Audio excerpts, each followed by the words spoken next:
In today's video, I'm going to show you the worst opening in chess, and then I'm going to show you how to turn those losses into wins. My name is Anthony Arena. I am a 2000 rated chess expert from Long Island, New York, and we're just going to get right into the worst opening in chess. So the opening I'm talking about is called the Bomb Cloud. The whole idea is that by move two, you move your king. This is one of the worst moves you can play. It violates every single opening principle, and it looks something like this.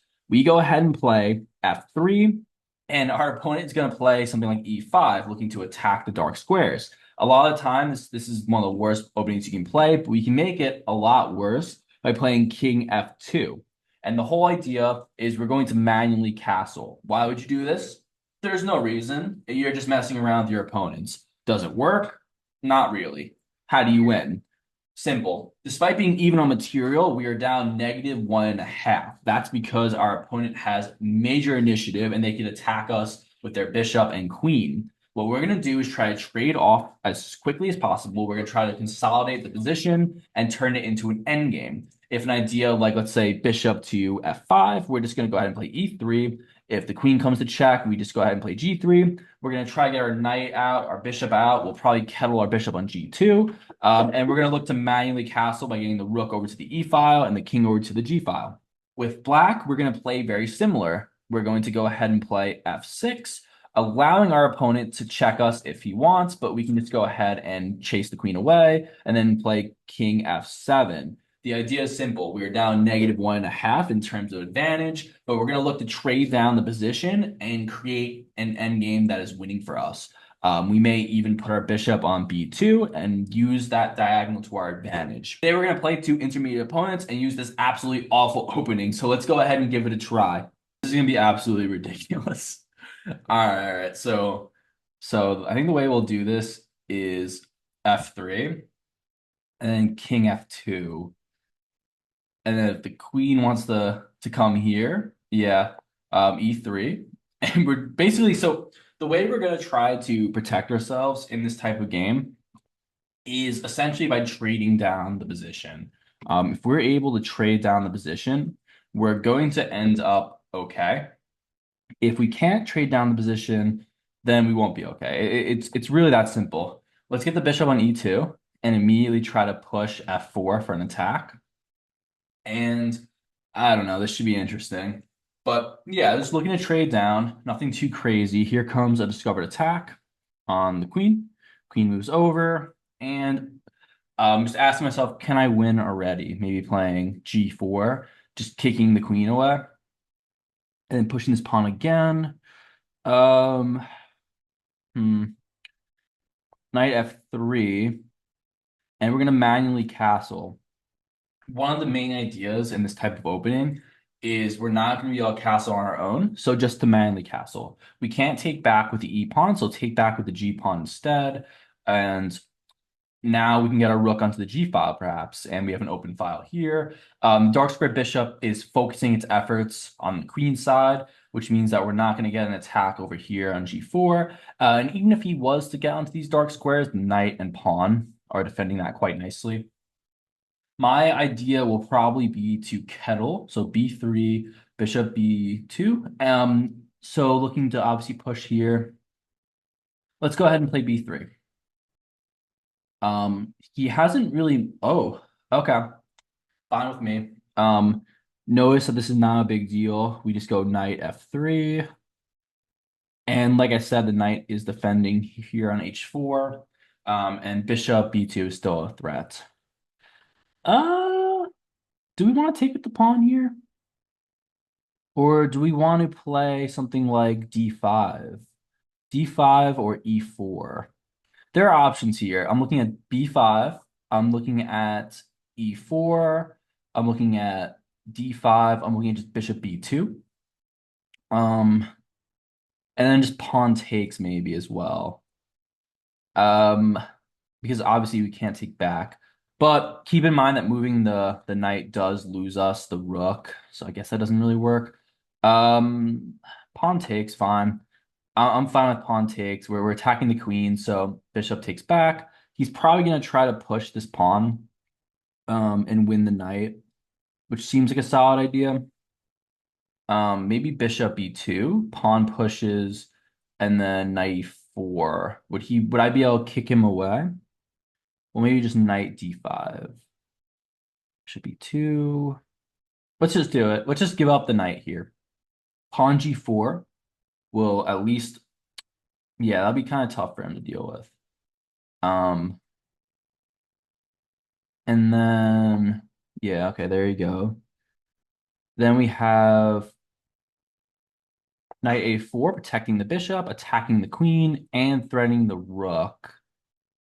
Um, and as you can see, he discovers his own queen in the process, so we just take back.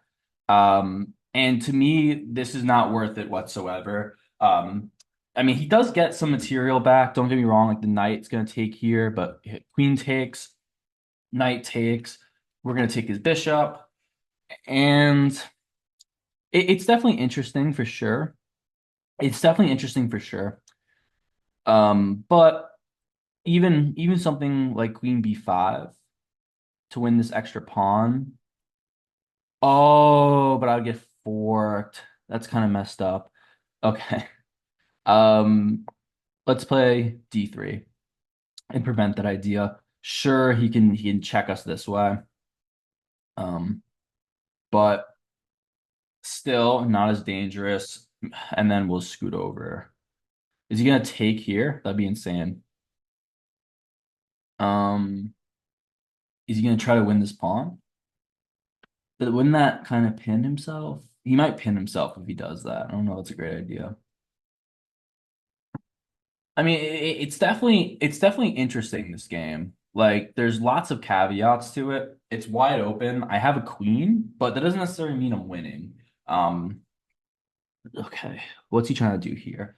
He's dislodging the queen, but something like queen c4 at least comes with a tempo on his knight, and I don't see any forking opportunities. So let's just go ahead and attack that knight right away. And if he does push for something like b5, not only could we maybe win this knight, which is wide open here, but we actually could also win the rook. So I think a lot of people would see this knight and just take it right away, but I would much rather win the rook. And I think queen e4 followed by just takes could be the better option here. So just, yeah, queen takes. So what's he gonna do? How's he gonna defend? Yeah, and it looks like he's disconnected. So that's going to do the trick. So once again, not taking the knight, which is 3 points, but going for the rook with this fork. And now the queen's advantage is really profound. All right, good game. Let's get one more. So same ideas, playing as black. We'll go ahead and play f6. We'll put the king on f7. And similar to our bomb cloud in the last game, we're just going to look to manually castle on this time on the queen side. Maybe go ahead and get a kettle, attack the king side, and let's play d6. I'm not entirely sure if he was prepared for me to play d6 because he played that really quickly, but for me, takes, pawn takes back, and we trade down the queens. That to me is a no-brainer. And then maybe playing something like f5 or allowing him to take with the pawn and then taking back with the pawn and allowing this dark squared bishop to develop a little bit. I like that idea. So let's just go knight c6, see if he takes the pawn, pawn takes back. And this bishop can now go on g7. And to me, that's going to be kind of solid for us. And if he does ever move this bishop to try kettle on b2, maybe even bishop h6 could be a nice diagonal as well. Okay. So he's getting aggressive here. He's trying to win this pawn. We're not going to allow him to win this pawn. So really the way I'm going to prevent this is just by playing... there's really only one option here, but we do have it. Just rook c8, defending the c7 pawn. And we can chase him out here pretty easily, I would say. Probably going to continue with my development and not necessarily rush it too much. If he overdevelops the knight looking for this check, I think h5 would be a great option because that would allow the rook to kind of defend h5. Notice that right now the rook is blocked by the pawn, But by putting the pawn on h5, the bishop cannot take that pawn because the rook would be defending. Um, but we do want to get rid of this rook kind of right away. Okay, so he's going for extra pressure here. He's probably gonna get that pawn. So can we create counterplay? Um, can we create counterplay here? I mean, not necessarily anything that's gonna be too good for us, but if I was to play something like maybe knight b4 and threaten this, and then this, we could maybe trap his rook. Let's try that. Let's try to create an attack here. Let's go. Let's see if he takes with the knight. We'll go ahead and okay. There we go. Let's chase this knight away. My instinct is play e5 and get the knight out of there. And then even like a fork is available on the rook and the knight, but I don't think that's as good as you would think. Maybe one final idea would be rook g8 to add extra pressure on g2, which is targeted right now. But I see bishop e3 as kind of a tempting option here. So let's play e5 first in order to kind of dissuade our opponent from playing bishop f3. He gets the check in though. Okay. That's kind of unfortunate. He gets the check there. Um, I didn't want to allow that. Let's just scoot the king back.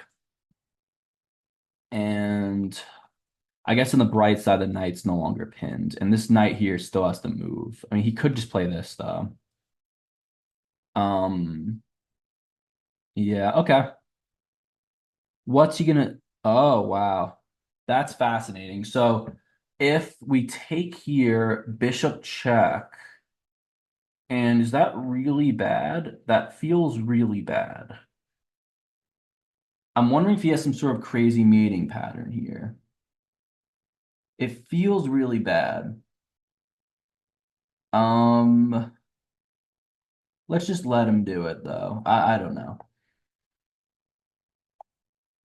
Okay, because he wins the bishop, right? Okay. Um, fine, fine, fine. That's kind of a good move. I'll be the first to admit it. It's a good move. Um, let's go knight e7 again. Um, okay, and then we have to get this rook out. Starting to feel as though this was a little bit of a risky option going for this type of game, but we'll see what happens. There's still some hope. There's still some hope here. He's taking advantage and he was able to actually create a reasonable attack. So kudos to my opponent for not getting thrown off by this position. So okay. Can I chase the knight away? Yeah, let's try to chase the knight away. Um, chase the knight away. Knight's defending the pawn, bishop can't just take.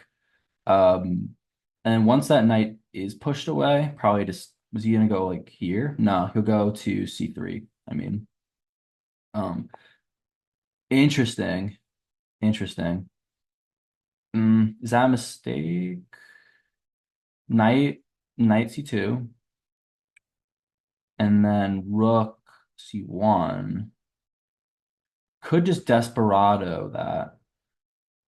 Here, no, here, rook here. Where does this knight go? Um, takes, no. Maybe just here, but then I kind of release the rook onto a bad file for myself.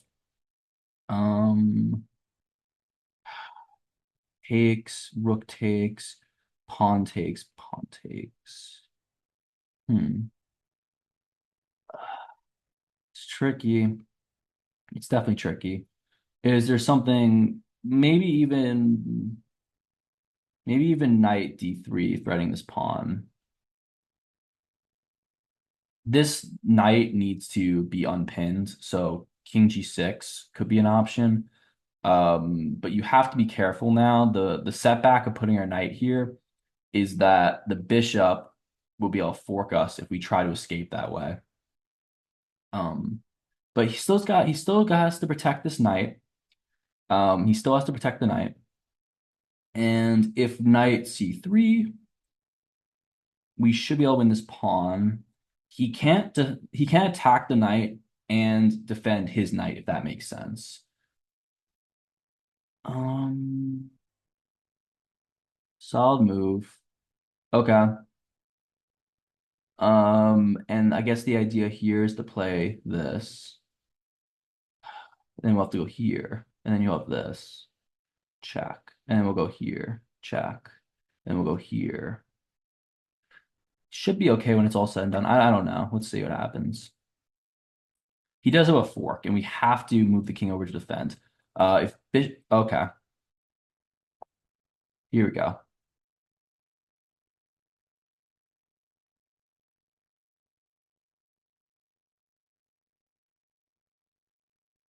Bishop takes. Knight. Knight attacks the bishop.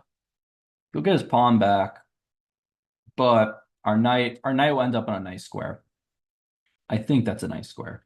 We still have to unpin our knight here. This is a big problem. He still has the fork.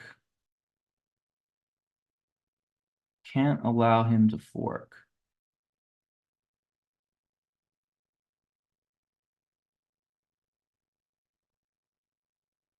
Okay. Now, how do I want to continue this game? Probably here and then here, right? If he checks again, we just go here.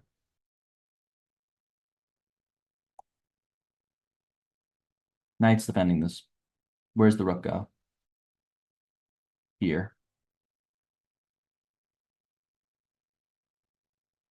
Probably pawn a5 then.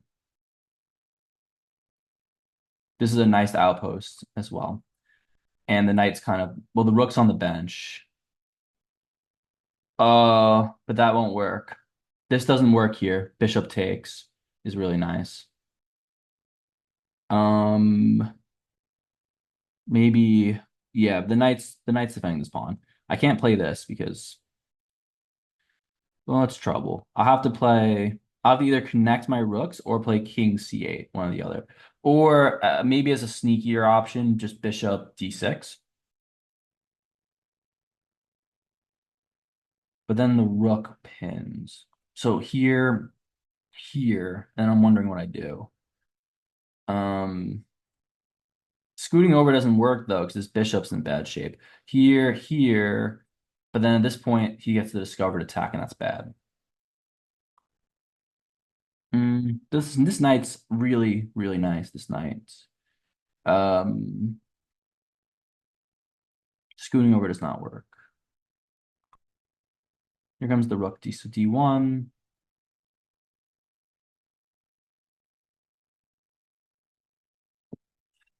Probably, probably something like this. I don't know. It's hard. It's hard to say. This rook will end up pinning this bishop. Maybe bishop c7. Oh, pawn takes. This is a mistake. This is a big time mistake, I think. Because hear me out. Rook takes. He thinks he has this. Oh, the pin. It's a nice pin. That's a good bit. That's a good move. Um, how can I do something about this? Here, but bishop takes back, rook here, king here. Is that okay? I don't know. Let's try it.